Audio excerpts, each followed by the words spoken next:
Today I want to talk about why do we reject people who are already rejected? Why do we mob against rejects? You may have noticed that if you start to get downvotes on something like Reddit or Facebook or whatever social media, that people will generally start to view you differently.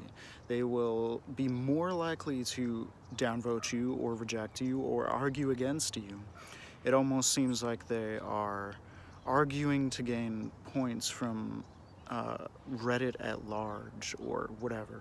Initially, I thought that this was an instinctual reaction, that we just see someone who seems hated and we want to hate them too. But now I think there's something a little bit different going on. So what initially got me into this idea is that the idea that psychosis and schizophrenia might be based on being rejected, that there is this nexus idea that they propose that if you are labeled as a victim by a group of people, you can basically turn schizophrenic. And I didn't really understand that totally at first, but it somehow resonated with me. Something else I noticed is that it seems you can turn people narcissistic by becoming really critical towards them. And I think there's a kind of tendency that these people were criticized by more people than not, to the point that they've just started to assume that people are critical of them and that they need to prove their worth to people, that they are expecting people to think that they are worthless or unaccepted or something like this. And that kind of made sense. And then I noticed that people with schizophrenia actually have traits of narcissism as well. Like grandiosity is one clear example, where you think you are better or you try to express that you are superior. What I couldn't understand is how could there be a mechanism in human sociology that inspires us to mob against someone who's already been targeted. Now, at first, I kind of thought maybe this is just something instinctual, that maybe we turn against people just out of some strange urge to, that we see other people doing it and we empathize with the people that are rejecting people. And so we then find ourselves rejecting that person out of some kind of mob mentality. But now I've kind of changed how I view this. I don't think that there is any kind of instinct necessarily. I do think it's something emotional though. I think that we are rejecting these people out of our own fears of rejection. And so what I think happens with someone with schizophrenia is that they are conditioned to expect this kind of group mentality, this mob mentality response. So basically, just imagine that you've been rejected so much that it's more rational for you to expect others to reject you than it is to assume that they would suddenly start accepting you. And so I noticed that people with this kind of rejection attitude, that they've been rejected, that they are a victim of rejection, that they are the black sheep, that they are the outcast in a circle, seems to make people turn against them. And so what I think happens is that we can look at these people who are behaving this way, that they are assuming, these people assume they are rejected. We can know that they have been rejected enough times to create this bias, that means that they did something that a lot of people don't agree with.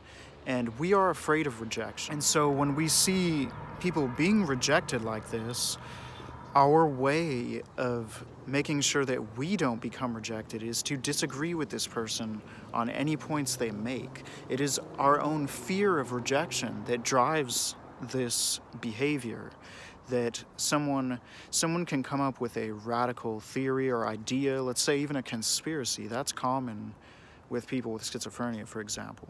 They might come up with some conspiracy idea and other people will reject that idea, and that person will eventually learn that people will reject that idea, and so they might bring it up in a defensive way. They might start defending the idea even before it's been criticized. They might not even know that that's what they're doing. And so what I think is interesting is someone with a tendency towards exploring new concepts and new ideas will be most prone.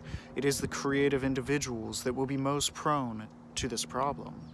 Those who take the risk of exploring a new idea at the risk that it could be wrong, that they could look stupid, and that they could be rejected, those are the people who will be most prone to this mobbing. I think that there is a loop here, that once you've been rejected, it is very hard to escape this loop of being rejected over and over again. If you look at symptoms like paranoia, it seems that the person is trying to predict negative occurrences, and I think a lot of the cases, the negative occurrence is rejection by a group.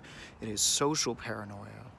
And I don't think that for someone to be schizophrenic, it has to be social, but if you've seen my other work, there's a lot of evidence that that is a common way to become schizophrenic.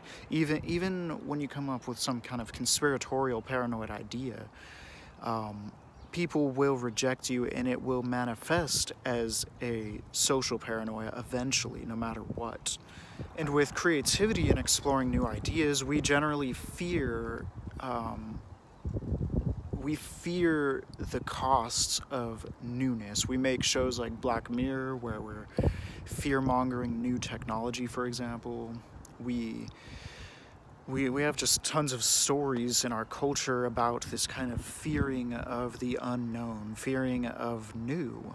And I think this is especially true for conservative culture. I think that is essentially what being conservative is about. It is about deciding to play it safe rather than go towards progress, for the most part. I think there's a lot of other things intertwined there. Like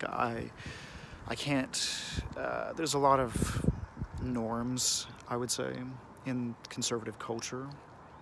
But I think the basis of how those norms start is a fear of unknown, a fear of the new, and a fear of differentness. And this is in essence what opposes creativity, that our culture is engineered in a way that it opposes novel ideas. It opposes differentness. I think some places like California, it's not really the same. We kind of promote individuality to some degree, but I think there's still a heavy opposition towards new ideas, that if someone comes up with an idea, we will judge them as stupid if they are wrong. Like, say someone in class comes up with an idea of how something works, if they are wrong, people might laugh at them and say, how are you so stupid to not understand that? And I think in that sense, we are conditioning our culture to oppose creativity. And those who take the risk are going to risk themselves for the potential of becoming crazy. They will become the schizophrenic, the black sheep, the heretic, the witch, the whatever else. So I just wanted to share this idea of why we tend to mob against victims of rejection. I think, in essence, it's just our fear of becoming aligned with the rejected person. It is a cooties game. If you've ever had that in your childhood, people fear getting cooties.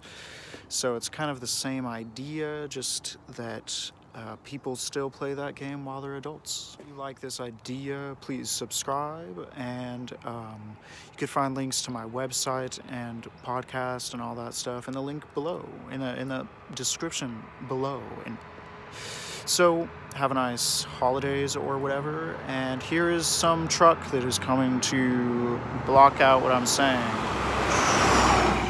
And so there's that.